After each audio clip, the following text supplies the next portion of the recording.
Hello again, everyone. Welcome to the Initial Washroom podcast. I'm joined by our friend Raymond Martin from the British Toilet Association, and today we're talking about the accessible washroom, something incredibly important, but still, sadly, we tend to get the accessible washrooms wrong. More cases than we should. So, first off, welcome, Raymond. Thank you very much, Jimmy. Delighted to be here. Glad to be having the conversation. And tell us about the accessible washroom in terms of what it means to you at BTA. What is an accessible washroom? Let's start there. What is an accessible washroom? An accessible washroom is a unisex cubicle that is purposely designed to look after anybody with an accessibility issue or a disability. There are many different types of disabilities. As you know, people wear colostomy bags, people have mobility issues. It might be prosthetic limbs, whatever. So it's not just wheelchair users. It's very much a whole wide range of people who need something just a wee bit more, a little bit extra.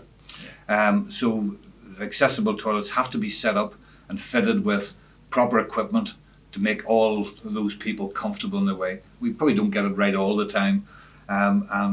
Many toilets probably need to be upgraded now. They were put back in the 70s and 80s, the 90s and whatever sort of stuff. One of the things that BTA is trying to do is we're trying to give advice and guidance to get those upgraded and brought up to at least 2010 standards, because they come under the equality order. I was going to ask about that, if you can elaborate a little bit more in terms of some of the legislative side of this, because it's not just a nice to have. It shouldn't just be a bolt on that, we can have an accessible toilet. There's a statutory piece here, isn't there? It's a statutory piece, but it's actually a suggestion, or as opposed to a piece of law. There is the Disability Discrimination Act, so if you don't have, and it was taken over by the Equality Order 2010, and it says you must provide a toilet for someone with accessible needs, particularly in an employment situation with office blocks and shopping centres and factories and things like that.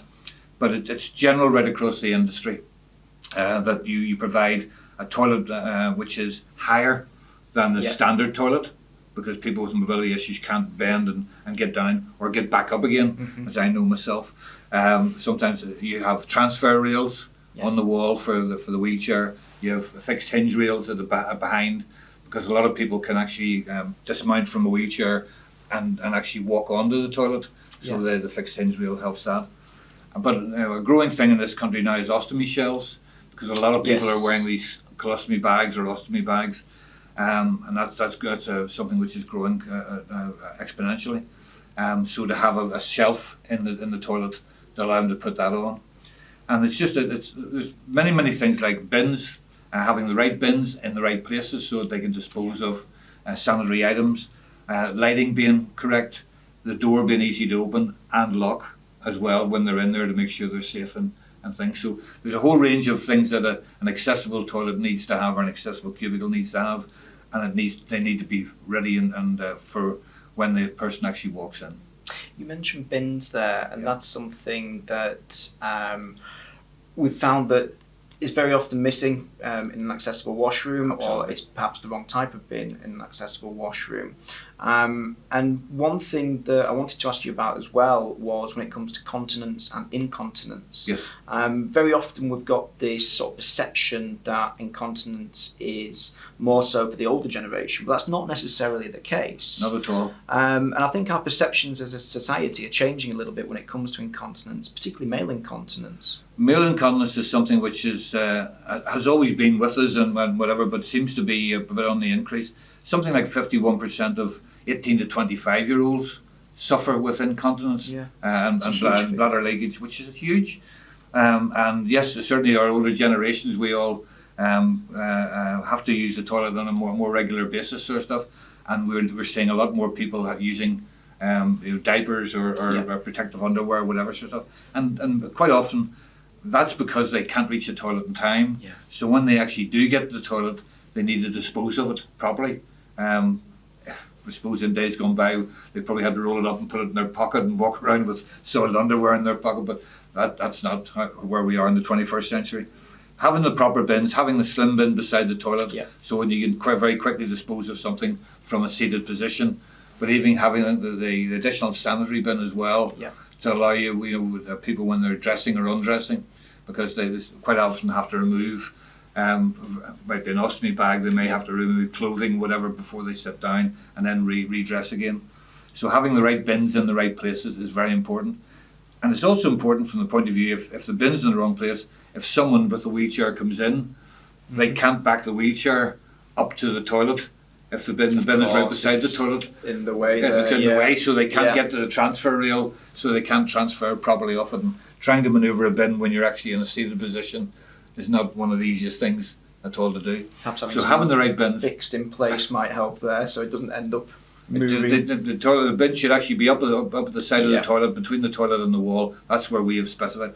There is a standard. There is British standards, BS 8300, which I helped to put together, or the BTA helps to put together, along with BS 6465. But the 8300 refers to accessible toilets. And what we've done, we've sat down and we've looked at everything that we know at this moment in time. We work with disabled associations, with people like Prostate Cancer UK, Colostomy Association, IBS, Bladder and Bowel, even the National Federation for the Blind, because you take that as another issue altogether, a blind person coming up to a toilet and having to feel their way to try and find out where the bin is. If the bin's in the right place, where they expect it to be, they'll find it easy. If somebody moves it, or the cleaner comes in and then pops it in the wrong position, of course, it's a problem. So just having that standard and knowing that standard's there and everybody can work to it is a big relief for many people. With that, in terms of having access to an accessible washroom, how important do you think signage is on an accessible washroom door, just to show what provisions are in place? Because you mentioned before about hidden disabilities, hidden needs being so extensive, and sometimes we miss that, I think, as a society. How important is it to ensure that people with maybe hidden disabilities or hidden conditions know where they can find provision? I think we're very fortunate, and we're living in a world where there's more social media and people are talking to each other and exchanging information. So a lot of people have come to know that there are some hidden disabilities and other people need to use these. But very much we find up and down the country that there's most of the accessible toilets still contain the wheelchair symbol. Yes. And people think that those toilets are only for wheelchair users, and they're not. So some time ago we introduced a new sign called every disability is not visible, and we're seeing a lot of those signs all going on the doors now to tell people that this is an accessible toilet. It's open for everyone. In fact, we're already talking about, should they be inclusive accessible or universal accessible? Should the name maybe change to make it a bit more clear? But when COVID arrived quite recently, we found that a lot of the male and female toilets closed, but the accessible toilets had to stay open for people with disabilities, and it was one toilet servicing maybe a village or a town. And then so everybody started applying for radar keys, and just about everybody now has one of these radar keys. You can get them on shopping channels, whatever sort of stuff, or through the radar people themselves. And so these toilets have become almost a centre, and most people know that if you have a disability, if it's a mobility issue, if it could be a colostomy issue, whatever type of stuff, these units are there to be used all the time, and they are another toilet. But we obviously want to make sure that we're not blocking someone who has a severe disability by using it. We're not keeping someone else out. It's providing the correct provision for a multitude of different conditional needs. And I think the way I see it at the moment is it's very much moving away from maybe the mindset a few years ago of it's just for somebody using a wheelchair in the accessible washrooms. It's far more than that now, and it's very definitely a place for, as you say, it's an accessible, inclusive washroom. Absolutely. And I think that's where we very definitely should be headed. Well, from many years ago, even if I'm going back sort of 20 odd years, the baby change bed was always in the disabled toilet. There was never a baby change in particularly the men's toilets. Men didn't change babies apparently. But there might have been one in the ladies' toilet, but there certainly wasn't one in the men's, and there definitely was one in the accessible toilet. But you couldn't get into the accessible toilet unless you had a key 20, 30 years ago.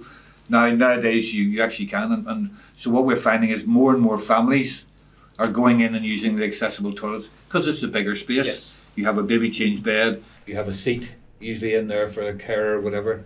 And there's a toilet, so the family can go in, close the door, use the toilet, and come back out again. And that's fantastic.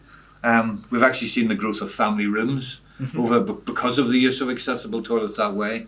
There's more and more shopping centres, wherever, are actually putting family rooms on with a small toilet and an adult toilet and a small child's toilet. 2 wash basins, a low-level wash basin and a high-level wash basin, and that's lovely. That's showing caring and understanding for the family. But a lot of accessible toilets around the country will be used by families. They'll be used by people who maybe suffer things like pyrisis, which is shy bladder syndrome. Yes. People who can't initiate the stream, whatever, if there's other people around, so they have to go in. Young girls coming to and from school, whatever, something like that there, where they feel vulnerable in an open environment. Older people, elderly people particularly, who are a bit shy or a bit wary of going into male, female toilets, particularly if they're very busy toilets, will tend to gravitate towards the accessible toilet. So it's a toilet for all. It's universal. It's an inclusive toilet. It's an inclusive toilet. Fantastic. And I think that's very much where hopefully now we're headed when we talk about the accessible washroom. Fantastic. Thank you so much, Raymond. Insightful as always, and an absolute pleasure. My pleasure. Thank you very much, Jimmy. Appreciate it.